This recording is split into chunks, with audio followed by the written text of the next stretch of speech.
Bonjour à toutes et à tous, je suis ravie de vous retrouver aujourd'hui pour un nouvel épisode que je voulais faire depuis longtemps, mais que c'était pas encore le moment, j'étais pas encore prête. Comme vous avez vu dans le titre, c'est sur le fait que je n'ai rien vendu pendant 4 mois. C'est pas un titre champagne paillettes, mais c'est vrai. Et aujourd'hui, je sens que je suis prête à en parler. Euh, Déjà pour plusieurs choses, c'est parce que dans ma valeur intégrité qui est vraiment importante pour moi, je pense que c'est important pour moi aussi de le partager ici. Et au-delà de la partie intégrité et de dire aussi clairement ce que j'ai pu vivre, euh, c'est peut-être d'ouvrir la voie aussi sur ce sujet qui je pense concerne en fait tellement d'entrepreneurs. Alors peut-être pas sur une durée de 4 mois, peut-être moins, peut-être plus, mais peut-être que ça vous fera du bien aussi d'entendre que vous n'êtes pas seul, et peut-être que ça vous est pas encore arrivé, et peut-être qu'un jour ça vous arrivera. Et ce jour-là, peut-être que vous direz aussi que c'est peut-être pas si grave, et vous reviendrez peut-être sur cet épisode pour l'écouter et vous dire qu'en fait tout va bien. Euh, j'avais peur d'en parler aussi parce que je nourrissais la croyance que de ne pas vendre, c'est pas vendeur. Et vu que j'étais déjà assez vulnérable, ça aurait été vraiment too much là pour moi. Donc aujourd'hui, je suis vraiment depuis un nouvel espace, une autre façon d'être, une nouvelle énergie aussi, un nouvel élan. Et c'est pour ça que, ayant sorti la tête de l'eau, je peux en parler et je le fais vraiment avec le cœur parce que je pense que c'est important. Donc sur le fait que je n'ai rien vendu pendant 4 mois, je pense que c'est important de partir à la genèse. Donc j'ai vraiment lancé cette activité de service, d'accompagnement pour les personnes, pour les entrepreneurs. On va dire, en faisant simple, début 2022. Et en fait, il se trouve qu'en 2022, j'ai commencé avec une cliente, puis un autre client est arrivé, puis en fait une autre. Et à chaque fois, en fait, ça a fait que j'avais un flux parce que quelqu'un d'influent allait parler de moi. Et ça, évidemment, ça attirait des personnes sur mon profil qui, à l'époque, mon Instagram était absolument pas vraiment professionnel, il était beaucoup plus perso. Mais quand bien même, ça attirait en fait du monde et des gens m'envoyaient des mails, etc. Donc, il y a eu Anne-Claire Méret qui avait parlé de moi en tout début du printemps 2022. Et puis après, avec Mika Denisso, on avait réalisé une vidéo ensemble au tout début de l'été, ce qui m'avait amené aussi à ce que d'autres personnes fassent ma connaissance et me contactent et puis me disent oui pour les accompagner. Et ça, en fait, ça s'est fait très naturellement, donc ça, j'ai toujours un flux. C'était très confortable. Et puis voilà, j'étais vraiment dans une expansion.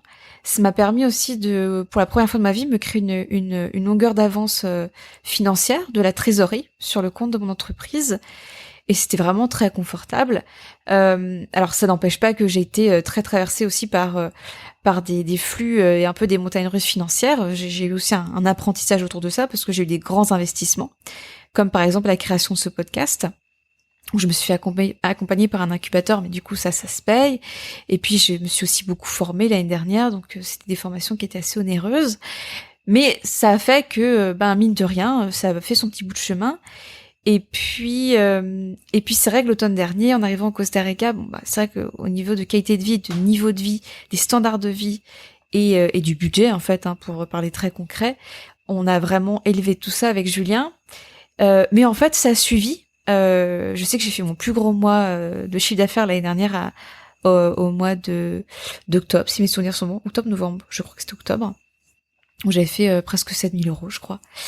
Et voilà, c'était hyper confort. J'ai lancé le mastermind ensemble tout début décembre à l'invitation de 2 clients.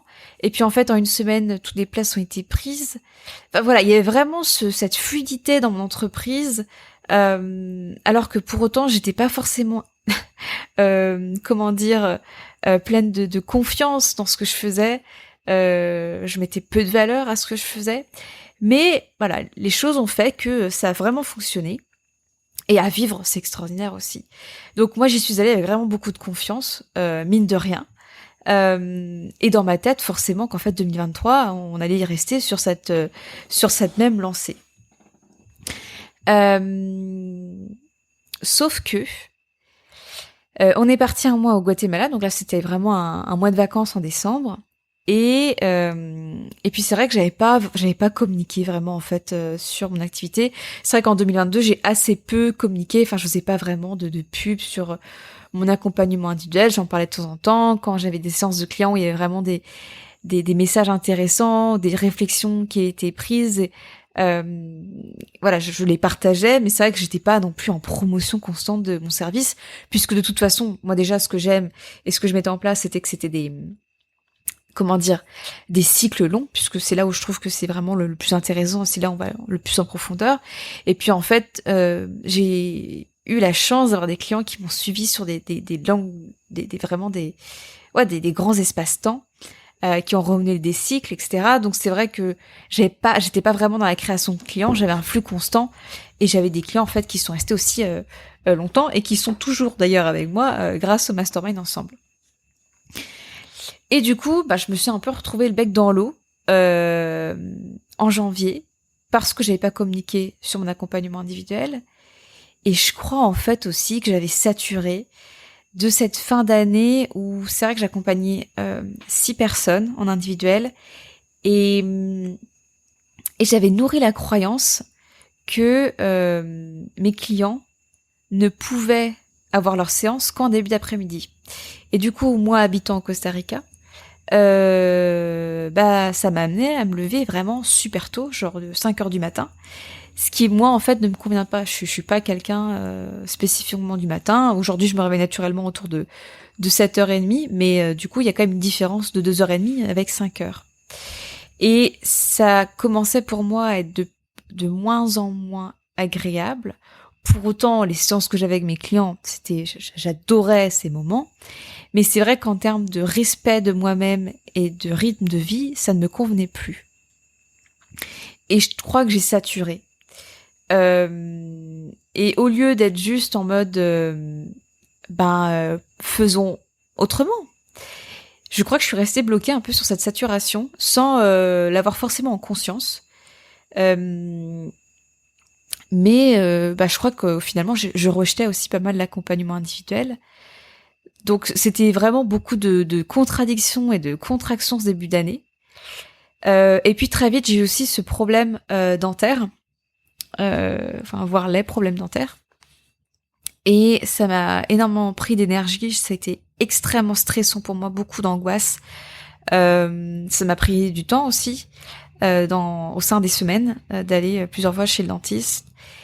Et puis en fait, il y a un moment donné, de ne pas voir de clients venir, c'est très vicieux. Mais j'ai commencé à avoir une sorte de perte de sens, une perte de confiance sur ma force créatrice en termes de création de clients. Et il y avait vraiment le côté, mais en fait, qu'est-ce que je fais de mal ? J'en étais vraiment arrivée dans une sorte de cycle vicieux, vraiment abyssal. Et ça a été vraiment très dur à vivre, sachant que je savais pas du tout, en fait, quand est-ce que la lumière allait revenir. Et de ça est venue, évidemment, l'incertitude. Une incertitude, mais alors là, vous le mettez en majuscule.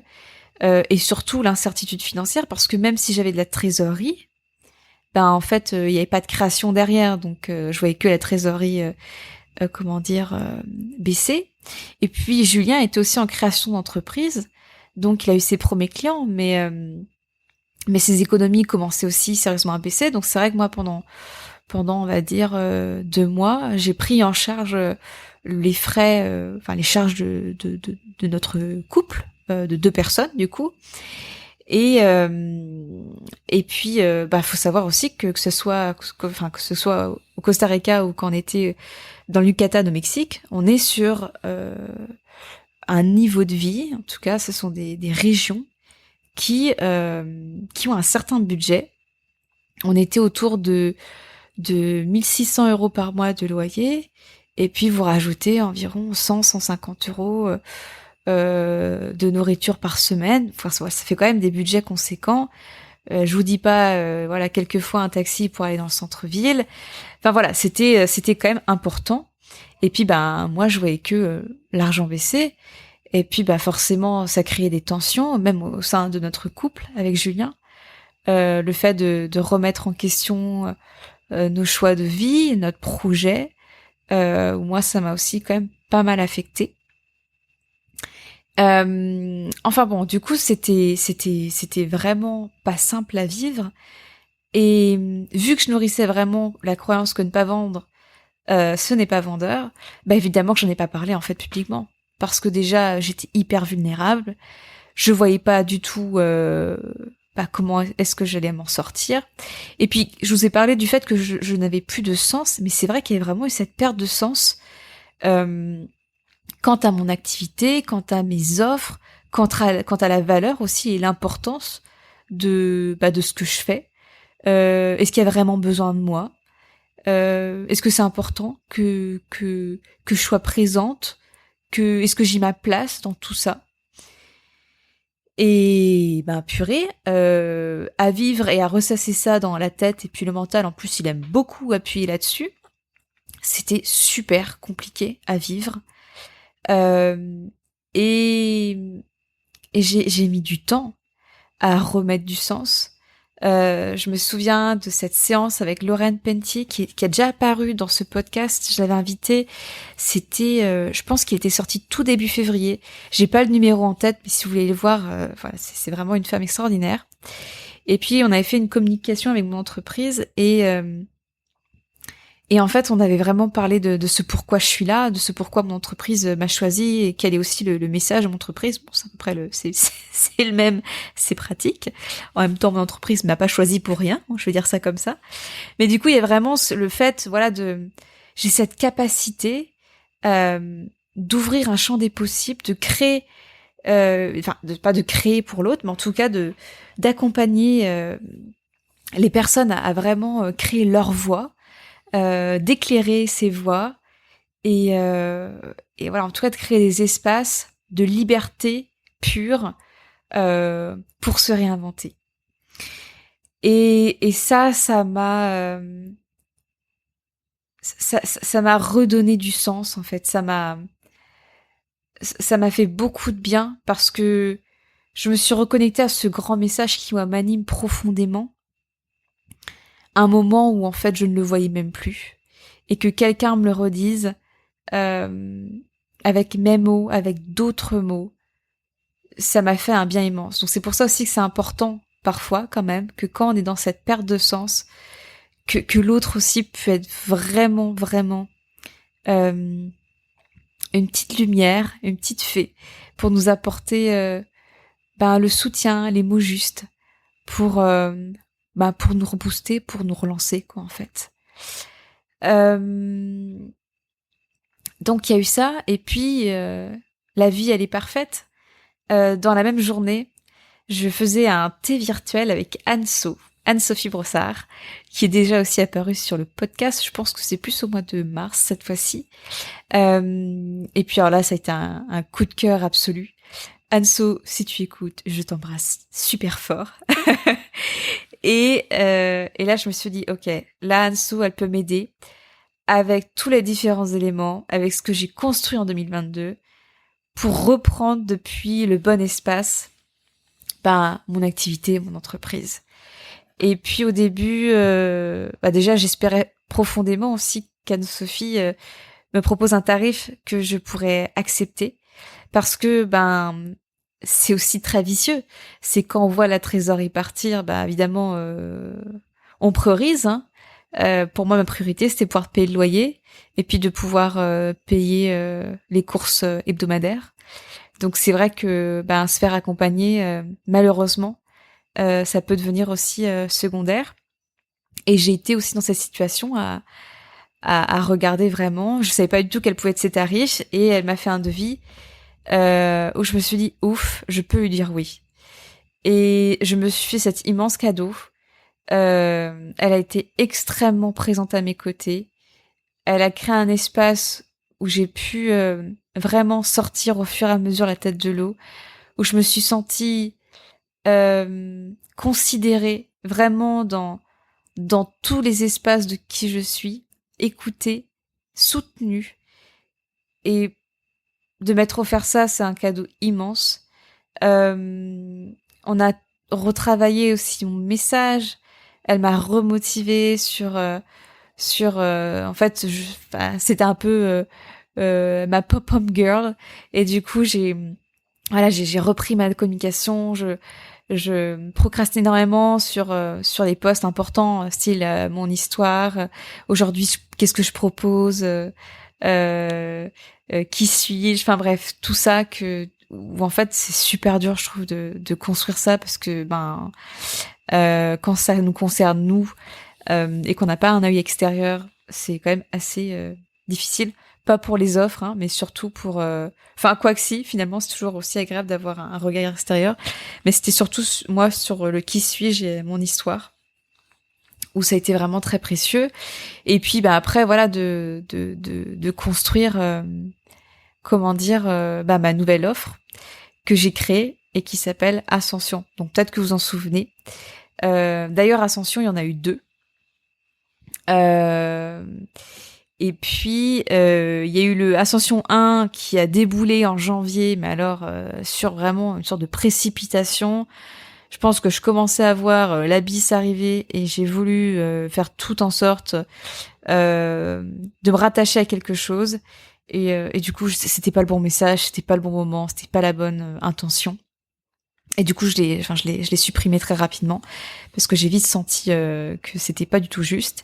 Et puis après, j'ai construit Ascension 2 où là, par contre, on était depuis sur un autre espace, un espace vraiment d'envie, un accompagnement hybride dont j'ai été extrêmement fière, qui mêlait et des transmissions collectives et de l'accompagnement individuel, et où j'ai invité des experts à venir s'exprimer et à venir proposer des ateliers sur des thématiques qui étaient hyper importantes pour moi. Et puis en plus, c'est des personnes qui m'ont accompagnée, qui font partie de ma vie, donc c'était vraiment très important pour moi. Et puis aussi, voilà, de faire goûter cet espace extraordinaire qu'est le brainstorming avec le mastermind, de créer un peu ce groupe où chaque cerveau en fait est au service de l'autre. Ce que moi j'ai pu du coup découvrir dans le cadre du mastermind ensemble que j'ai créé en décembre. Et mon Dieu, que c'est extraordinaire à vivre. Donc j'étais vraiment très fière. Et en fait, malheureusement, il y avait cette problématique financière de la part des personnes qui étaient intéressées. C'est pour ça que du prix qui était un package en fait, je l'ai créé à la carte, mais quand même à la carte, j'avais pas suffisamment de personnes inscrites et d'intéressées pour que pour moi en fait ce soit rentable, puisqu'à la carte, moi j'avais quand même fait en sorte que ce soit le plus accessible possible. Et du coup aussi pour me respecter, pour que ça soit juste, c'était en fait pas possible. Donc Ascension, je l'ai annulé. Une femme qui était vraiment très intéressée pour Ascension, du coup je lui ai proposé de le transformer en accompagnement individuel. Et par conséquent, c'est une nouvelle cliente en individuel. Et mon Dieu, merci Fanny de m'avoir offert ce cadeau aussi, du coup de clôturer ces 4 mois sans vendre, même si voilà, il y a eu quelques ventes dans les masterclass que j'avais réalisées en tout début d'année, mais aussi ça m'a permis de me rechoisir, de rechoisir l'accompagnement individuel que j'avais abandonné, que j'avais reclarifié, et qu'en fait à revivre, que j'adore. J'ai eu cette chance aussi d'avoir Émilie en cliente individuelle, enfin que j'ai toujours la chance d'ailleurs parce que elle est toujours cliente, mais là du coup en version mensuelle où en fait c'est une séance par mois, puis le reste en fait c'est du suivi sur WhatsApp. Et on est ensemble depuis décembre. Et puis pareil, à chaque fois, en fait, de me reconnecter à notre séance mensuelle, je me disais à quel point j'aimais ça. Mais voilà, je crois que j'étais pas encore prête à accueillir d'autres personnes. Et maintenant, je le suis. Donc, c'est vrai que ça a été vraiment hyper important pour moi. Avec Anne-Sophie aussi, on avait, beaucoup travaillé sur mon message, trouver un titre aussi à ce que je fais pour que les gens quand même puissent capter, parce que je me considère pas comme coach, je me considère pas comme mentor. J'ai pris l'étiquette de copilote l'année dernière. Voilà, ça m'allait l'année dernière. Aujourd'hui, ça ne me convient plus à 100%. J'aime l'idée de cheminer à côté de l'autre, d'avoir cette carte et que c'est l'autre qui est responsable de sa propre conduite. Mais je sentais que c'était pas non plus tout ce que je proposais. Et puis, lors d'une session de brainstorming à Enso, il y a vraiment cette notion d'éclaireuse de voix qui a popé. Et là, bah oui, ça a résonné juste. J'aime cette notion, voilà, d'éclairer les voix. C'est marrant que justement ce matin, j'en parlais avec une cliente en individuel qui m'a dit à la fin de la séance, mais c'est vrai que c'est dingue.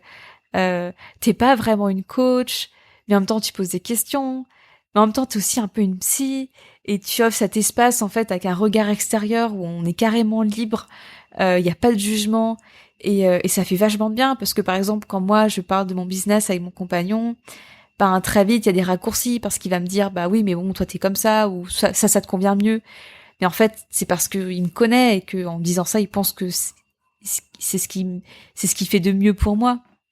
Mais c'est comme si vraiment cet espace de réinvention personnelle, ou en tout cas de s'autoriser à se poser des questions, etc., c'était vraiment voilà un espace un peu hors du commun, et je suis assez d'accord. Il y a évidemment aussi une notion de mentor, puisque bah moi je suis entrepreneur, j'ai commencé à penser à l'entrepreneuriat à 19 ans, j'ai créé ma première entreprise un mois après avoir passé mes 20 ans, donc ça fait plus de 6 ans aujourd'hui. Et, et c'est vrai que j'ai eu de l'expérience dans plusieurs domaines, avec plusieurs structures, et puis aussi je connais beaucoup d'autres entrepreneurs avec qui je parle, et c'est vrai que de pouvoir offrir aussi mon expérience, des exemples que j'ai pu voir aussi autour de moi, bah, je pense que c'est en fait juste hyper riche, euh, et euh, et en fait c'est pour ça que je me dis que finalement ce que je fais c'est une sorte de boulgui-boulga, est-ce que ça me va complètement. Et du coup, voilà, derrière ce boogie-booga, je trouve très beau le fait que je puisse me qualifier comme éclaireuse de voix. Ça me va vraiment bien. Il y a vraiment ce côté aussi, que ces cycles, l'accompagnement, est vraiment ce côté euh, d'espace assez magique, comme j'aime le dire.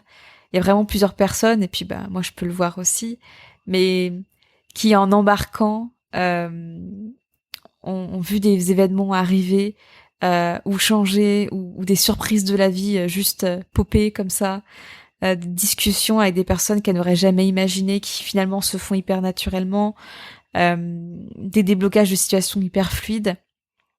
Mais je pense qu'aussi c'est lorsqu'on s'engage pour soi, pour sa vie, ben la vie répond.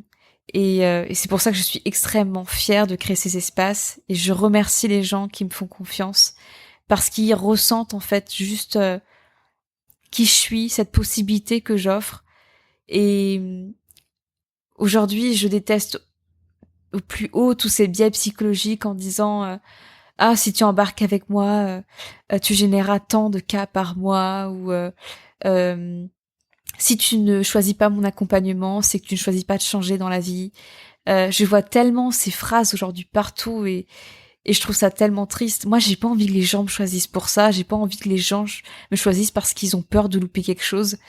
J'ai juste envie que les gens me choisissent parce qu'ils sentent qu'il y a un espace qui est possible, qu'il y a, euh, hmm, comment dire, un temps de cheminement qui leur permette une transition, euh, un retour à soi, une meilleure connaissance de soi, un développement de l'amour pour soi, euh, de vraiment s'écouter, de se respecter profondément et de se mettre en priorité, de mettre sa vie en priorité et de créer autour de soi différents espaces comme le business, le couple, la famille, le me time, les hobbies, enfin bref, tout ça.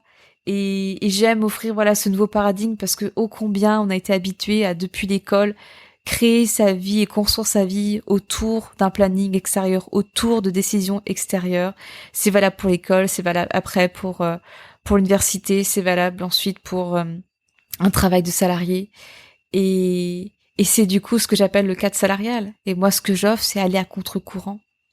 C'est de se choisir soi, ses besoins, ses envies, euh, sa vocation, son essence, son plaisir, euh, pour ensuite bâtir autour différents espaces. Et, et du coup, on est beaucoup plus souple aussi. Je pense que ça amène à ce qu'il y ait beaucoup moins de burn-out ou de malaise, puisque de toute façon, vu que c'est à partir de soi et que les différents espaces peuvent se mouvoir à partir du centre qui est nous-mêmes, ben il y a plus vraiment de rigidité, ou en tout cas s'il y a la rigidité, c'est la nôtre et on a cette capacité aussi à la transformer. Donc voilà ce que j'avais à dire à ce sujet.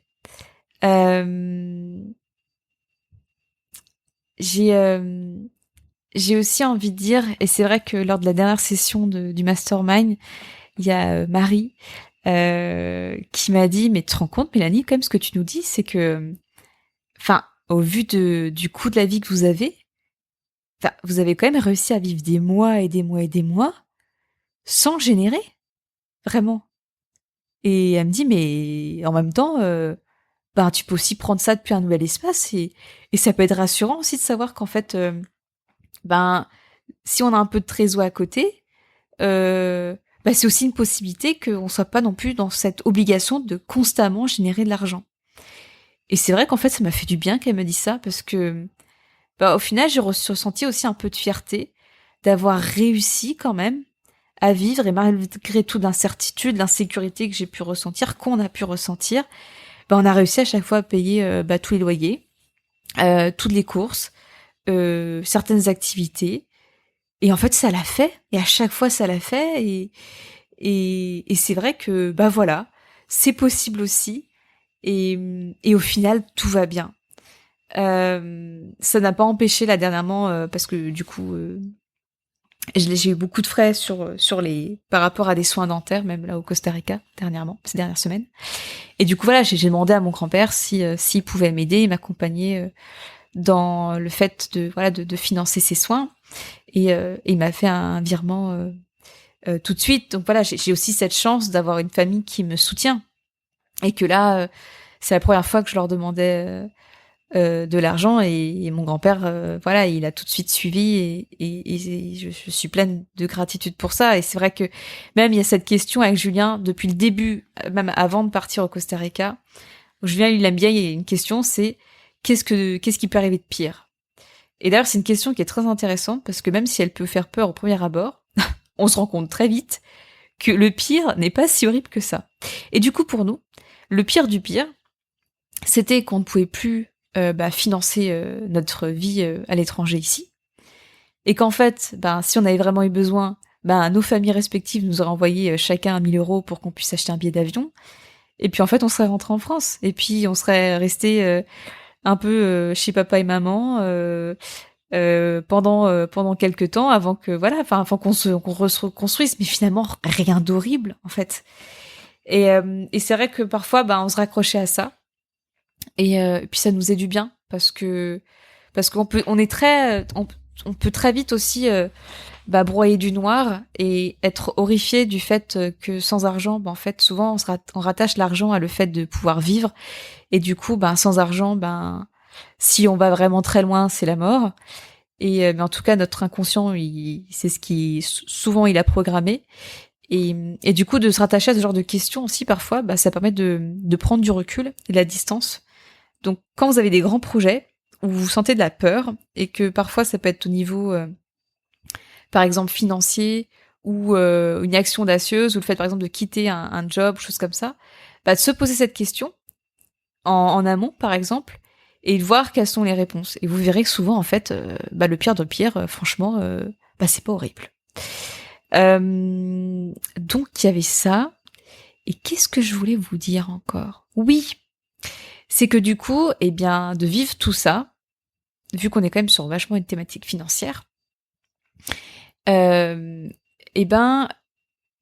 dernières semaines, déjà ces derniers mois, j'ai construit un nouveau rapport à l'abondance, mais dans le fait où j'essaie de vraiment apprécier le fait qu'on était quand même au soleil, qu'on avait la chance d'avoir accès à la nature, à l'océan, à la mer, qu'on avait de la chance de manger en fait des fruits et des légumes frais, qu'on se sentait pas dans la restriction, qu'on avait la chance de vivre nos choix de vie, qu'on avait la chance de pouvoir voir des couchers de soleil magnifiques. Enfin bref, en fait l'abondance, elle peut être vue partout. L'abondance, c'est pas que financier.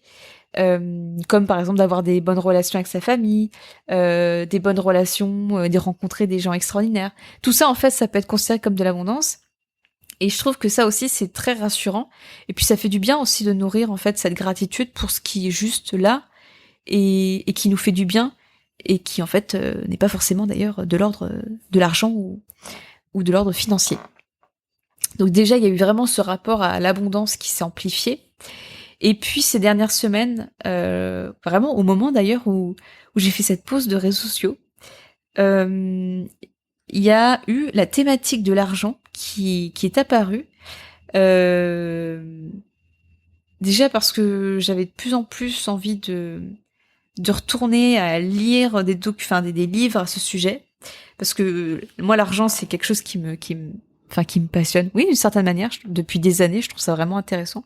Parce que du coup, j'ai eu un rapport aussi compliqué et on va dire, c'est toujours in process avec l'argent. Mais c'est vrai que j'avais acheté il y a plusieurs mois le livre qui s'appelle Rich as Fuck de Amanda Frances. Mais j'avais commencé à lire, en fait, j'avais mis de côté.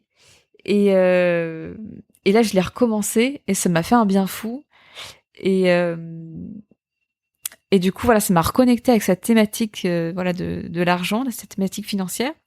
Et puis, quelques jours plus tard, je vois qu'il y a un nouveau documentaire, une nouvelle série qui est sortie sur Netflix qui s'appelle, alors en français, c'est L'art d'être riche. Mais je crois que le titre original en anglais, c'est I Will Teach You How to Get Rich. Et du coup, pour moi, c'est une sorte de Marie Kondo, mais au niveau de l'argent. Parce que du coup, c'est Ramit Sethi qui est un expert en psychologie financière et qui va en fait à la rencontre du coup de différentes personnes. Donc, il y a des couples, il y a des familles. Je crois pas qu'il y ait de personnes célibataires. Ah si. Et du coup, qui ont toutes des situations financières différentes. Donc ça se passe aux États-Unis, donc il y a aussi souvent l'aspect, par exemple, elles traînent des personnes qui traînent des dettes. Vous savez, les dettes souvent universitaires où elles avaient en fait, où on peut emprunter facilement aux États-Unis des centaines de milliers de dollars en fait pour financer ses études. Mais malheureusement, en fait, c'est des gens qui les traînent souvent jusqu'à très tard dans leur vie. Du coup, ça fait des personnes qui sont constamment endettées. Et qui, j'ai l'impression que là-bas aussi, il peut y avoir vachement de cartes de crédit. Enfin, peut-être qu'on peut aussi l'avoir en France, mais moi, j'avais pas forcément connaissance de ça. Mais du coup, ça, déjà, je pense que quand on a regardé ça avec Julien, ça nous a rassurés, parce qu'on s'est dit que finalement, notre situation financière n'était pas si horrible que ça. Et puis aussi, je crois que c'était intéressant de voir différents profils. Et il y en a qui généraient, on va dire, 1500 dollars par mois, pardon, et qui arrivaient à ne pas s'en sortir. Mais aussi, là, il y avait une femme une mère célibataire qui recevait, je crois, une pension alimentaire d'environ 20 000 dollars par mois, et qui en fait, arrivait toujours à zéro à chaque fin de mois. Et en fait, c'est intéressant parce que souvent, on nourrit la croyance que quand on aura atteint tel bénéfice ou tel salaire par mois ou telle rentrée d'argent mensuelle, en fait, on n'aura plus de problèmes financiers. Mais en fait, ça veut rien dire. C'est juste que forcément, souvent, le niveau de vie il augmente, les standards de vie augmentent. Et en fait, tout part de la psychologie financière que vous avez derrière. souvent aussi de ce que vous avez vécu en tant qu'enfant, votre milieu familial, ce que vous avez pu entendre. On peut même aller plus loin par exemple dans les événements transgénérationnels. Qu'est-ce qui s'est passé? Parfois, il y a des choses quand même qui ont été violentes au niveau de l'argent, comme des banqueroutes, comme des gens qui ont tout perdu, le fait d'avoir été volé, des héritages qui se passent très mal. Enfin bref, tout ça, ça peut aussi vachement influencer on va dire la mentalité financière, la psychologie financière que vous avez. Et donc, évidemment, les actions que vous avez face à l'argent. Et que vous réalisez face à l'argent. Bref, et du coup c'était vraiment hyper intéressant. On a dévoré cette série. C'est vrai qu'après mes parents ils l'ont vu, et maman m'a dit ah ouais mais c'est vrai qu'après ça va pas hyper loin. Alors c'est vrai que ça va pas vraiment en profondeur. Il y a des conseils, mais par exemple il dit voilà d'investir toujours une partie de l'argent. Et moi par exemple en fait quand on vient pas d'une famille d'investisseurs ou quand en fait on s'y connaît pas du tout. Bah, j'avais envie de dire un peu à Ramit, t'es bien gentil de dire qu'il faut investir une partie, mais même si moi je vais investir, en fait, comment je fais pour investir? Après, je pense que quand on se pose vraiment la question, on peut trouver des réponses, mais c'est vrai que d'emblée c'est pas évident, et c'est vrai qu'il approfondit pas sa thématique. Après, je pense aussi c'est parce que du coup c'est une série qui est sortie à l'international, elle est basée aux États-Unis. J'ai l'impression que là-bas c'est très facile de mettre de l'argent dans des fonds, en fait des fonds d'investissement. Et du coup, tous les mois ou tous les trimestres, vous recevez en fait une dividende. Mais je sais pas si ça existe vraiment en France, ça. Donc voilà. Et je pense que voilà, en fonction aussi des différentes lois, en fonction des différents pays, bah après, à nous d'aller aussi chercher comment faire. Mais quand bien même, c'était hyper intéressant. Donc je vous recommande vraiment de regarder ça. Et puis, en fait, pendant qu'on regardait ces épisodes, je suis tombée sur le livre de Christian Junod qui s'appelle « Ce que l'argent dit de vous ». Je crois que c'est ça, oui. Et pareil, c'est vraiment un livre qui se lit hyper bien. Christian Junod, alors je crois qu'il est suisse. C'est quelqu'un qui a travaillé dans des grandes banques ou dans une grande banque suisse, qui a géré des gros portefeuilles, et qui lui-même en fait avait une relation à l'argent qui était vraiment un peu lui parle de la typologie un peu écureuil, avec vraiment la peur d'en manquer, alors que il avait clairement beaucoup, et qu'il avait toujours ce besoin d'amasser, et que la moindre dépense était synonyme pour lui d'angoisse. Et puis bon, après la vie l'a amené à rencontrer des personnes aussi, à s'intéresser au développement personnel, à voir qu'il y avait aussi sûrement quelque chose à faire autour de la thématique financière, autour de l'argent. Et du coup, aujourd'hui, il propose pas mal d'ateliers, je crois même des séminaires sur cette thématique-là. Et puis du coup, il a écrit au moins un livre qui est celui-ci, que je recommande aussi. Il est hyper facile à lire, il a une écriture qui est agréable, et il met des choses en perspective, où il va mettre des mots sur des choses qui peut-être on l'avait déjà pensé ou perçu, mais pas forcément hyper conscientisé. Et du coup, ça m'a fait vraiment du bien. Et d'ailleurs, et à un moment donné, il parle qu'en fait, initialement, l'argent a été créé pour faciliter les échanges, donc en soi pour nous faciliter la vie. Et en fait, ce qui fait réfléchir, c'est que donc à la base, c'était quelque chose de positif. Mais c'est en fait aujourd'hui, le problème, c'est ce qu'on a fait surtout. Alors les hommes, je parle en général, mais c'est surtout, quand je dis ça, c'est surtout le fait que ça s'est transformé beaucoup en moyen d'oppression. Et c'est pour ça qu'on parle beaucoup de l'argent comme un moyen, puisque on peut tout faire avec, et c'est à nous de choisir ce qu'on en fait avec. Mais voilà, ça peut vraiment amener à avoir d'autres visions, en tout cas une autre perception d'argent, et un début de discours différents aussi autour de l'argent. Et je pense que ce qui est important, c'est nous, comment on est par rapport à l'argent. Mais par exemple, quand on a des enfants, je pense qu'aussi ça peut être chouette, si vous voulez aussi un peu changer et d'ouvrir des nouvelles voies, c'est de venir voir comment vous parlez d'argent à vos enfants. Parce qu'en fait, encore une fois, vous avez été influencé par comment vos parents en parlaient et se comportaient avec. Et puis aujourd'hui, vous pouvez choisir aussi de vous comporter différemment, et de faire de l'argent quelque chose de pas forcément mal, angoissant, ou rabaissant ou un élément de frustration pour les enfants, mais peut-être aussi adopter un autre discours, que ce soit au niveau de l'argent, au niveau du travail, parce que souvent, les enfants, ils voient des parents pas heureux dans leur travail, mais quand du coup les enfants disent pourquoi tu travailles, pour l'argent, donc ça quand même ça lie l'argent au fait de devoir faire quelque chose qui n'est pas agréable, bien qu'évidemment le terme de travail ça vient du latin tripalium qui est quand même à la base un objet de torture. C'est pour ça qu'après on peut aussi réfléchir sur le concept de travail et pourquoi pas se poser des questions et se dire oui mais peut-être que je pourrais vivre ma vocation, par exemple. Mais bon, là après on digresse et c'est encore tout un autre sujet. Mais du coup, ça m'a vraiment beaucoup apporté d'avoir ces lectures. Et puis plus récemment, dans une newsletter d'Anne-Claire Méret, elle a parlé, en fait, elle a cité un tout petit passage d'un livre d'une certaine Tosha Silver que je ne connaissais pas. Le livre s'appelle It's Not Your Money, donc ce n'est pas votre argent.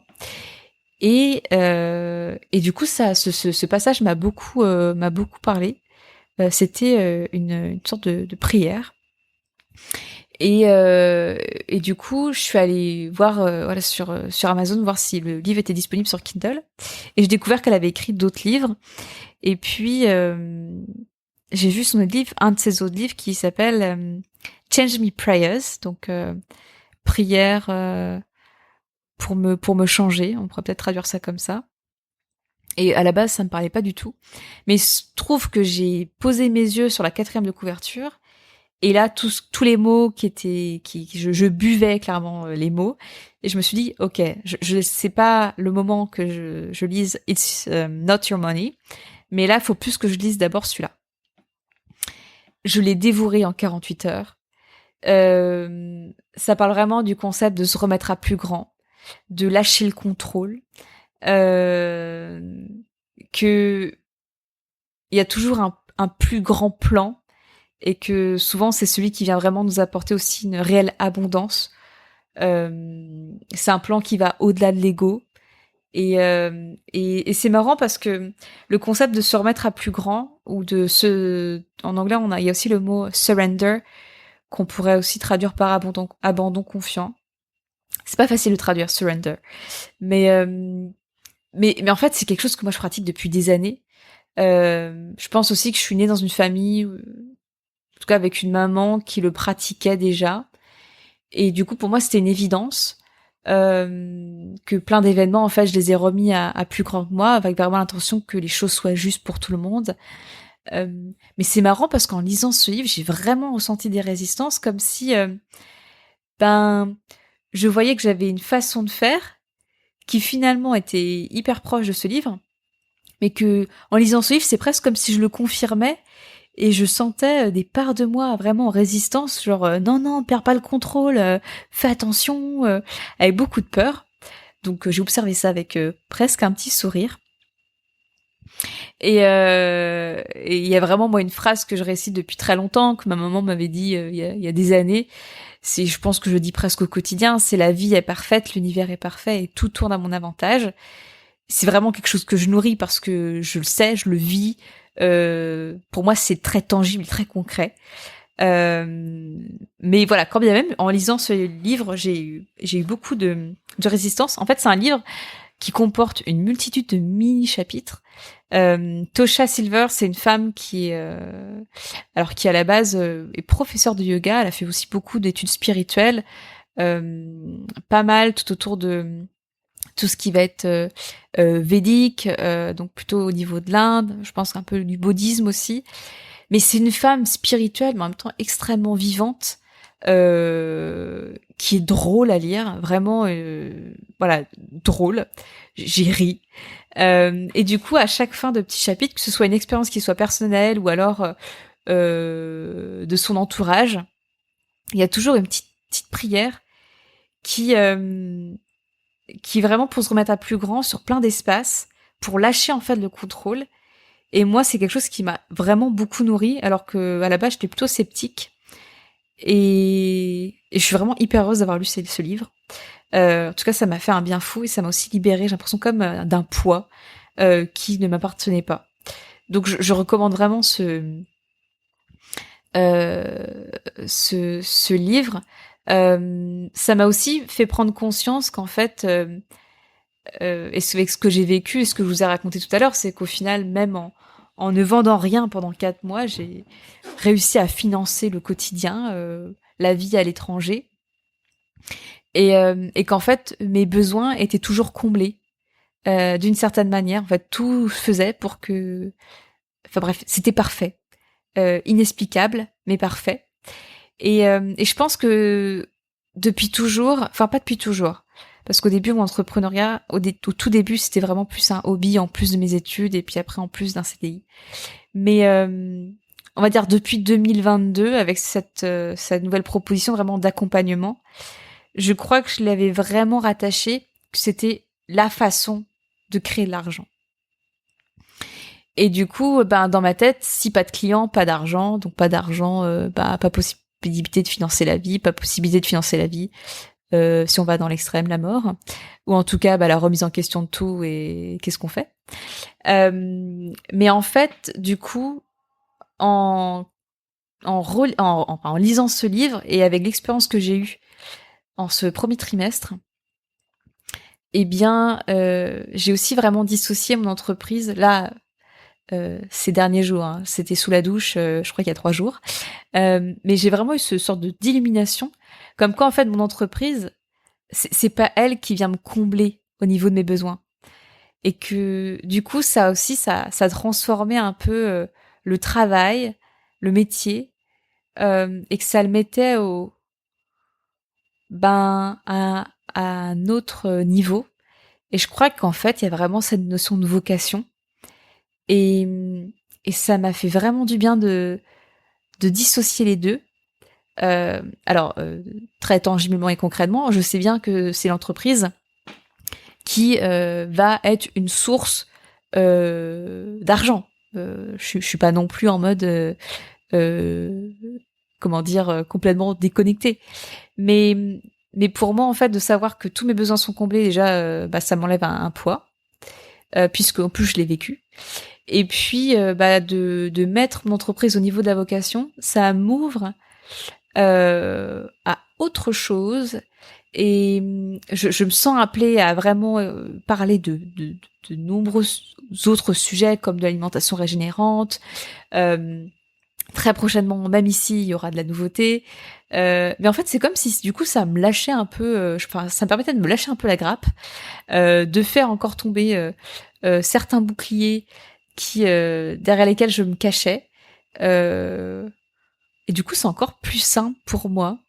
Donc, j'imagine pour vous, en fait, ça va pas changer grand-chose, parce que si vous me suivez, c'est parce qu'on partage les mêmes valeurs, et que vous serez là, oui, en fait, ça change pas trop. Mais c'était quand même beaucoup d'autorisation intérieure. Donc, voilà, je tenais à le dire quand même. Et pour finir ce podcast, je voulais aussi vous partager une prière, du coup, extraite du livre de Tosha Silver, dont je vous ai parlé juste avant, It's Not Your Money. Et en fait, c'est la prière de la pleine abondance. Donc, elle est écrite en anglais, et je me suis permise de la traduire en français, puisqu'on est quand même sur un podcast français. Donc voilà, je vous la lis, et je vous laisserai là-dessus.